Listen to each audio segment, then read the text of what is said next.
Good morning class. आज हम law of conservation of momentum की कुछ एप्लीकेशन देखेंगे। ठीक है, उसी पर बेस्ड हम रॉकेट प्रपल्जन का जो कंसेप्ट है वो देखेंगे। ठीक, तो सबसे पहले एक सिंपल सा चीज़ आप समझिए कि किसी भी ऑब्जेक्ट का जो मास है और वो जिस वेलोसिटी से मूव कर रही है, यू हो या वी हो, जो भी हो, उन दोनों का प्रोडक्ट मिलकर क्या कहलाता है? उसका मोमेंटम। ठीक है, हमने conservation of momentum, law of conservation of momentum को देखा था। उसमें हमने ये देखा था कि एक ऑब्जेक्ट का जो मोमेंटम है, ठीक है, मतलब किसी भी एक्शन के पहले और बाद में मोमेंटम जो रहता है वो इक्वल होता है या हम कहेंगे कि अनचेंज होता है। जैसे कि मैंने आपको एक बॉल का एग्जांपल दिया था, ठीक है, कि टकराने से पहले दोनों बॉल का मोमेंटम और बाद में दोनों का मोमेंटम सेम रहा, तो हम ये कह दें कि मोमेंटम में जो चेंज होगा वो इक्वल ही होगा। इक्वल होने का मतलब है कि मान लीजिए कोई बोट है, ठीक है, ये किनारा है, अब कोई पर्सन है, वो क्या करेगा, इस यहाँ पर खड़ा हुआ है, ठीक है, उसे जंप करके यहाँ आना है। जंप करने के लिए अभी फ़िलहाल इस बोट का, ये बोट रुकी हुई है और इसके पैर, मतलब इसकी खुद की बॉडी, इसका जो मोमेंटम है वो ज़ीरो है। क्यों? क्योंकि इन दोनों के मास तो है, लेकिन इसकी वेलोसिटी भी, ये रुका हुआ है तो ज़ीरो और इसकी वेलोसिटी भी ज़ीरो, यानी कि दोनों के ही मोमेंटम ज़ीरो होंगे। मास तो है पर वेलोसिटी ज़ीरो होगी तो ओवरऑल वैल्यू ज़ीरो आएगी, यानी दोनों के मोमेंटम क्या है? ज़ीरो है। अब अगर ये यहाँ पर जंप लगाता है तो जैसे ही अपने इस पैर से इधर जंप लगाएगा तो इसकी वेलोसिटी ज़ीरो थी और वेलोसिटी बढ़ेगी, वेलोसिटी आई तो जो भी वेलोसिटी इसकी बढ़ी है, यानी कि ज़ीरो से मोमेंटम ज़ीरो था, ज़ीरो से मोमेंटम कुछ हुआ मतलब एक्स हुआ, ठीक है, मोमेंटम चेंज आया। तो इसके मोमेंटम में जो चेंज आया और इनिशियली इसका मोमेंटम भी क्या था? ज़ीरो था। तो जितना चेंज इसके मोमेंटम में आया, जितना आगे जो भी चेंज आया होगा इसके मोमेंटम में, उतनी वेलोसिटी से ये, जितना ये आगे भगा उतनी वेलोसिटी से ये बोट को भी पीछे की ओर धकेलेगा। आपने देखा होगा जब ये छलांग मारेगा तो इसके पैर से या कोई भी चीज़ है, जैसे आप कूदने की कोशिश करते हैं तो पीछे वाली चीज़ हमेशा बैकवर्ड धकेली जाती है, तो ये वाली इधर धक्का लगेगा, जब ये आगे कूदेगा तो इसको धक्का पीछे लगेगा। तो इसकी वेलोसिटी भी ज़ीरो थी, लेकिन जो भी इसकी बाद में इसकी जिस स्पीड से ये आगे की तरफ आएगा उतनी स्पीड से ये पीछे जाएगा, क्योंकि न्यूटन का थर्ड लॉ भी अगर आप देखिए तो जो फोर्स इसने आगे की तरफ लगाया तो इसके पैरों से इसने एक फोर्स इधर लगाया, उतना ही फोर्स इसको लिफ्ट करने के लिए आगे की तरफ लगाया, ठीक है, यानी दोनों की वेलोसिटी में जो चेंज है वो सेम होगा और दोनों के वेलोसिटी में चेंज मतलब दोनों के अंदर जो मोमेंटम होगा वो सेम होगा। ठीक है, हम वेलोसिटी चेंज सेम तो नहीं बोल सकते क्योंकि इसका मास और इसका मास हमें नहीं पता है, पर जो भी होगा इनका प्रोडक्ट, जब आगे जाते समय इसका जो मोमेंटम चेंज होगा और इसका जो मोमेंटम चेंज होगा वो बराबर होगा। अगर ये भारी होगी तो इसकी वेलोसिटी कम होगी पर दोनों का प्रोडक्ट मिलाकर डेल पी और इसका भी डेल पी के बराबर होगा। तो हम ये कहेंगे कि इसी को हम law of conservation of momentum कहते हैं। ठीक है, अब हम रॉकेट की बात करते हैं। रॉकेट की स्ट्रक्चर कुछ ऐसी होती है, रॉकेट या जेट, ये देखिए ऐसा होता है और ये आगे का पोर्शन है, पीछे का हम फ्यूल पोर्शन बना देते हैं जहाँ पे गैस भरी जाती है और ये गैस क्या होती है? बर्न होती है, कंबंशन इंजन होता है, मतलब इसके अंदर जो ये गैस जब बर्न होती है तो इसके नीचे की तरफ ऐसा जेट या नोजल बोलते हैं इसे, ऐसा छोटा एरिया का रखा जाता है ताकि जो गैस अंदर बन रही है वो इस नोजल की साइज़ छोटी होने के कारण यहाँ से प्रेशर से बाहर आएगी। अब जब गैस प्रेशर से नीचे की तरफ आएगी, अब देखिए दो चीज़ें, एक तो जितनी भी फ्यूल अंदर फील था, ये जो गैस है जितना फ्यूल बर्न होता जा रहा है, तो अब देखिए इसका जो मास होगा, ये जो भी मास होगा ये m मान लेते हैं, स्मॉल m, ठीक है, प्लस इनिशियल जब ये बर्न नहीं हुआ था तब ये इसके अंदर था, इसका जो टोटल मास था वो पहले ज़्यादा था, m1 था, ठीक है। अब m1 में से ये स्मॉल m मास बाहर निकल चुका है और ये मास भी जो निकल रहा है इसकी खुद की भी वेलोसिटी, मतलब ये गैस है, इसको ये अकेला मास नहीं कहूँगी, इसे कहूँगी गैस जिसका मास स्मॉल m है और ये किस वेलोसिटी से? u वेलोसिटी से नीचे की तरफ आ रहा है। तो अभी हमने जो कंसेप्ट पढ़ा कि जितना मोमेंटम आगे की तरफ बदलेगा उतना ही पीछे की तरफ बदलेगा। तो इनिशियली ये 0 पर था, 0 से गैस बर्न होने के बाद बाहर निकली u वेलोसिटी से, तो इसके मोमेंटम में जो चेंज आया, शुरुआत में 0 था, बाद में जो चेंज आया वो क्या होगा, दोनों का overall change m into you था।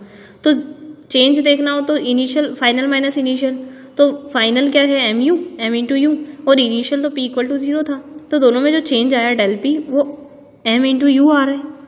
अब हमें पता है कि जो चीज़ इस तरह प्रेशर दे रही है तो उसका just opposite momentum change rocket में भी आएगा, क्योंकि यहाँ पर इसका मास m था पहले, ठीक है। अब इस m में से स्मॉल m कम होता जा रहा है, यानी कि मास कम होता जा रहा है, और जो फोर्स नीचे की तरफ लग रहा है उसका एक अपोजिट फोर्स ऊपर भी लगेगा। अगर गैस जेट है नीचे फोर्स लगा रही है, इस रॉकेट से बाहर निकल रही है, तो इसका एक अपोजिट फोर्स ऊपर लगेगा, जिसके कारण इसकी जो मास है वो हल्का होता जा रहा है और इसकी वेलोसिटी क्या होती जा रही है, बढ़ती जा रही है, क्योंकि ये भारी है ना।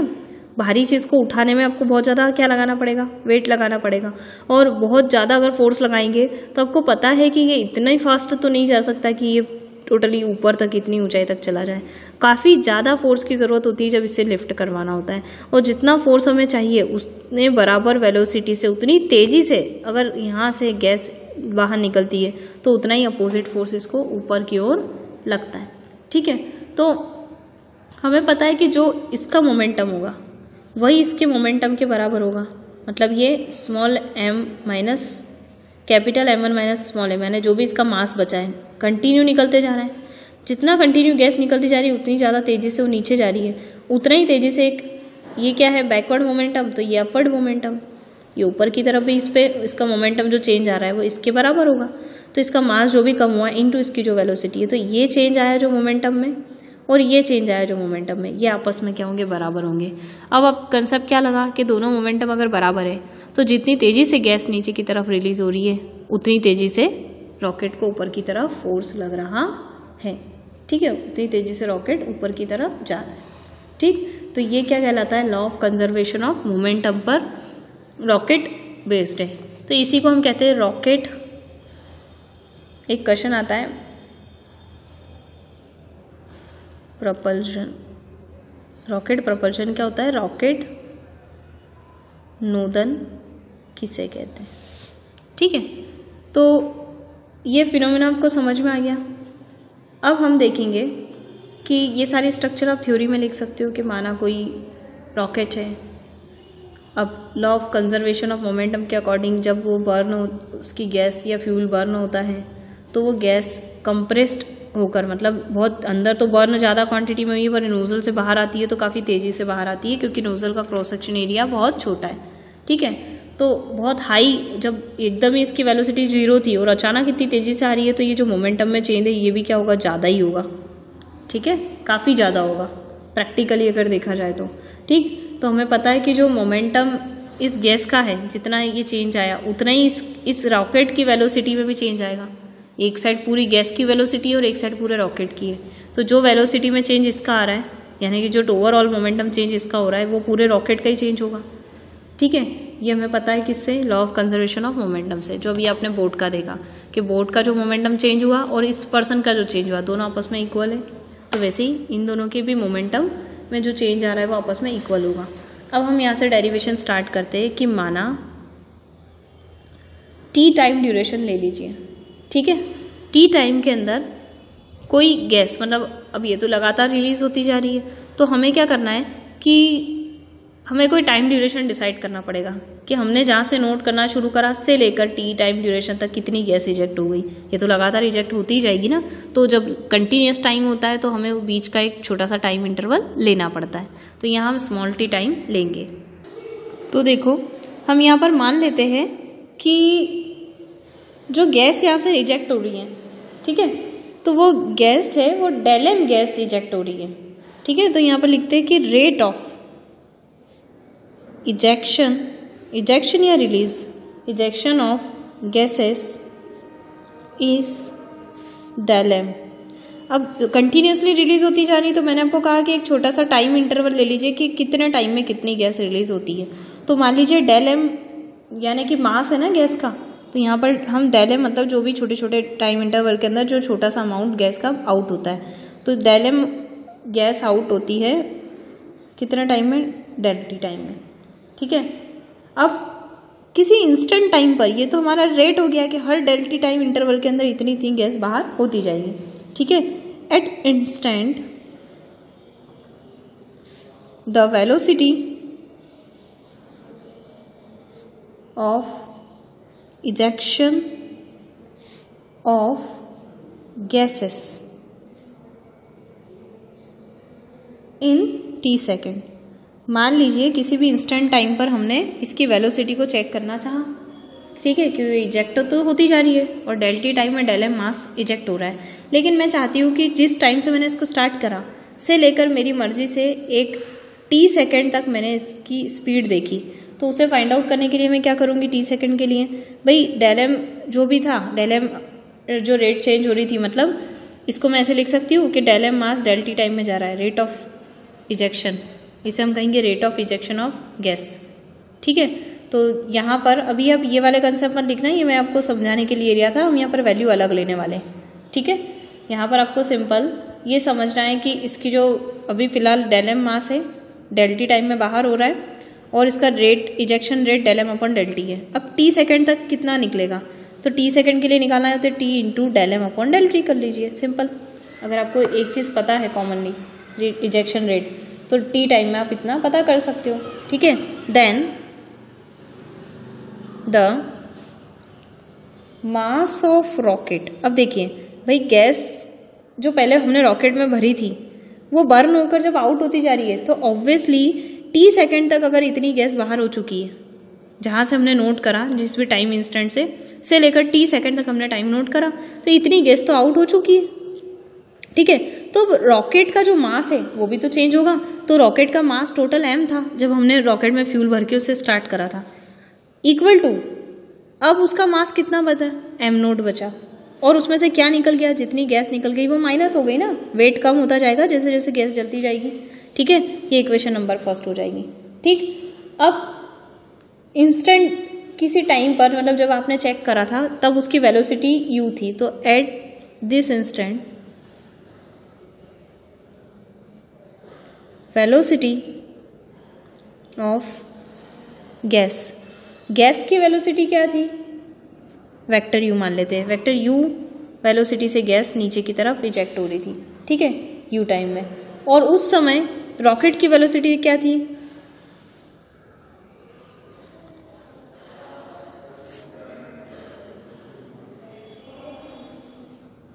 वेक्टर v थी, मतलब ये u वेलोसिटी से इधर जा रही थी और ये v वेलोसिटी से, वेक्टर v वेलोसिटी से ऊपर की तरफ जा रहा था, ठीक है। अभी सारे डायग्राम में ये सारी वैल्यू नहीं लेना है आपको, ये मैंने समझाने के लिए आपको बताया था। अब आपको सिर्फ u, वेक्टर u और वेक्टर v वेलोसिटी को दर्शाना है यहाँ पर, ठीक है। तो v वेलोसिटी से रॉकेट ऊपर जा रहा था, तो by the law of conservation of momentum, क्या बोलता है मोमेंटम कंजर्वेशन की, जो इसका मोमेंटम चेंज होगा और जो उसका मोमेंटम चेंज होगा दोनों इक्वल होगा, तो इसका पूरा मोमेंटम है, मास तो इसका m है total, del v equal to इसका जो गैस का मास था वो del m into del u था, ठीक है। अब m as it is, change इसकी क्या हो रही है, वेलोसिटी, तो हम दोनों साइड टाइम से डिवाइड कर देते हैं, डेल t से हमने डिवाइड कर दिया, याद रखिएगा इस सिंबल से ताकि याद रखें। तो del v by del t, del m upon del t into del u, ठीक है। अब ये चेंज इन वेलोसिटी क्या कहलाता है, एक्सेलरेशन, तो m a equal to del m upon del t dot del u, ठीक है। अब a की वैल्यू निकालेंगे, तो ये जो m है ये पूरे के अपॉन में चला जाएगा, देखिए a की वैल्यू क्या होगी, a equal to del m upon del t del u, और ये जो m था वो यहाँ आ गया नीचे, ठीक है, ये एक्सेलरेशन हो गया। अब ये जो m था इसकी वैल्यू हम पुट करेंगे del m upon del t dot del u, और ये जो m था इसकी इक्वेशन मैंने आपको इक्वेशन नंबर फर्स्ट बताई थी, क्या थी, m naught minus del m upon del t dot t था, ठीक है। तो चूंकि हमें क्या निकालना है, फोर्स, कितना फोर्स लग रहा है। आपका क्वेश्चन क्या है, ये तो मैंने इसमें थ्योरी भी बनती है, जो मैंने अभी आपको यहाँ समझाया डायग्राम बना के, वो थ्योरी थी कि what is a rocket propulsion या explain the concept of rocket propulsion, तो वो थ्योरी थी। ठीक है, अब आपको डेरिवेशन अगर आ जाए कि रॉकेट पे कितना फोर्स लगता है उसे ऊपर लिफ्ट करवाने के लिए, रॉकेट को छोड़ना है तो अगर उससे इनिशियली फोर्स तो लगाना पड़ेगा, तो कितना फोर्स लगता है, तो उसके लिए डेरिवेशन है कि F इक्वल टू एम, और एक्सेलरेशन हमने रॉकेट का निकाल लिया जो कि उसमें से निकलने वाली गैस के मास पर डिपेंड करता है। ठीक है, del u upon m naught del m upon del t dot t, ये पूरा डेरिवेशन है आपका रॉकेट पर लगने वाला अपवर्ड फोर्स, जिसे हम थ्रस्ट भी कहते हैं। ठीक है, थ्रस्ट वर्ड सुना होगा आपने, इस फोर्स को हम कहते हैं थ्रस्ट, जो रॉकेट को ऊपर उठाने में हेल्प करता है। ठीक, तो यहाँ पर हमारा डेरिवेशन कंप्लीट होता है। अब कल से हम इसी चैप्टर का एक नया पोर्शन स्टार्ट करेंगे, लास्ट पार्ट है उसका फ्रिक्शन पढ़ेंगे। Thank you.